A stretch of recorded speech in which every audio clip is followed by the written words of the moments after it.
যারা বলছে নির্বাচন বানচালের চেষ্টা চলছে তারা ভুলে যাচ্ছে ছাত্ররা অভ্যুত্থান না করলে নির্বাচনের কথাই বলতে পারত না, এমন মন্তব্য করেছেন এনসিপির আহ্বায়ক নাহিদ ইসলাম। দুপুরে জামালপুর শহরে পদযাত্রা শেষে সভায় তিনি এই মন্তব্য করেন। এ সময় তিনি আরও বলেন, সংসদের উচ্চকক্ষে পিআর এবং সংস্কার ছাড়া জুলাই সনদ বাস্তবায়ন হবে না। আহ্বান জানান দেশের স্বার্থে সবাইকে একমত হবার। এর আগে সকালে জামালপুর ডাকবাংলোয় জুলাই শহীদ পরিবারের সাথে মতবিনিময় করেন নেতারা। এ সময় নেত্রকোনায় বিএনপি নেতাকে নিয়ে নাসিরুদ্দিন পাটোয়ারির বক্তব্যের প্রতিবাদকে বিএনপির নিজস্ব স্বাধীনতা বলে মন্তব্য করেন নাহিদ। বলেন, প্রতিবাদ জানানোর অধিকার সবার আছে। জামালপুরের কর্মসূচি শেষে এনসিপির কেন্দ্রীয় নেতারা যায় ময়মনসিংহে। সেখানে পদযাত্রা পরবর্তী টাউন হলের পথসভায় অংশ নেন তারা।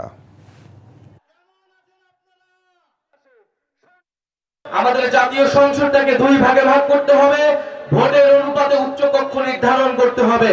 সংসদে সেই ভোটের অনুপাতে উচ্চকক্ষে এখনো ঐক্যমত হয়নি, ফলে জুলাই সনদ এখনো আটকে রয়েছে। আমরা নাকি নির্বাচন পিছিয়ে দেওয়ার চেষ্টা করছি। যদি কোটা সংস্কার আন্দোলন থেকে আমরা এটাকে গণ অভ্যুত্থানের দিকে নিয়ে যেতাম, সরকার পতনের দিকে নিয়ে যেতাম, তাহলে এই শেখ হাসিনা সরকারের অধীনে আপনারা আরো 4 বছর অপেক্ষা করতেন। আমাদের সঙ্গে ময়মনসিংহ থেকে যুক্ত হচ্ছেন সহকর্মী রাকিবুল হাসান রুবেল। সেখানে অনুষ্ঠান কিছুক্ষণ আগে শেষ হয়েছে, তারা কি বললেন জানার চেষ্টা করি।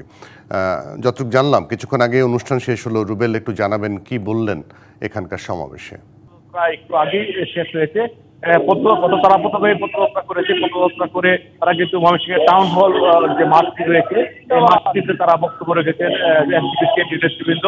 একটি বৈরী আবহাওয়ার মাধ্যমে কিন্তু আজকে যে প্রোগ্রামটি হয়েছে সেই বৈরী আবহাওয়ার মধ্যে হয়েছে। আপনি দেখতে পাচ্ছেন বৃষ্টি হয়েছে। বৃষ্টির মধ্যে কিন্তু হাজার হাজার মানুষ তারা কিন্তু এনসিপির কেন্দ্রীয় নেতৃবৃন্দের বক্তব্য তারা শুনেছেন।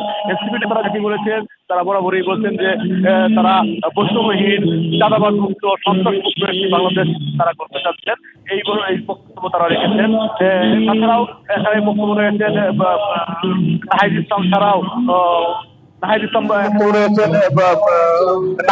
ছাড়াও নাহিদ ইসলাম এখানে প্রধান অতিথির বক্তব্য রেখেছেন। তারপরে হাসনাত আব্দুল্লাহ বক্তব্য রেখেছেন। তাসলিম যারা বক্তব্য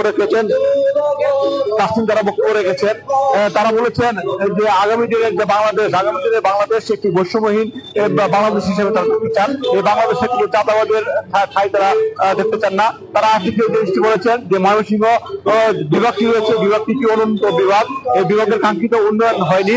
তারা যদি ভবিষ্যতে সরকার গঠন করতে পারে তাহলে ময়মনসিংহের বিভাগের দিকে তারা নজর দিবেন এবং বিভাগটি একটি আধুনিক বিভাগ হিসেবে গড়ে তুলবেন। তাছাড়া ময়মনসিংহের যে বেশ কিছু উন্নয়নের কথা তারা বলেছেন। তাছাড়াও বলেছেন যে আওয়ামী লীগ সরকার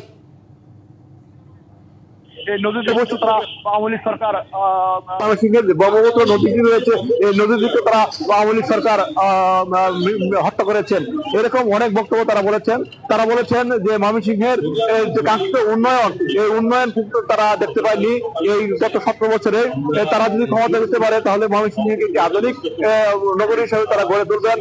তাছাড়াও তারা বলেছেন যে সারা দেশে যে তারা 28 দিন যে বিভিন্ন জেলায় তারা পদযাত্রা করেছেন, প্রত্যেকটি বিভাগে তারা বিপুল সাড়া পেয়েছেন। তারাও বলেছেন যে এখন থেকে যে ময়মনসিংহের প্রত্যেকটি জেলা, উপজেলা, ইউনিয়ন পর্যায়ে তারা শক্তিশালী করার জন্য তারা নেতা কর্মীদের প্রতি তাগিদ দিয়েছেন। এই ছিল ময়মনসিংহ থেকে সর্বশেষ খবর। রুবেল, আপনাকে অনেক ধন্যবাদ।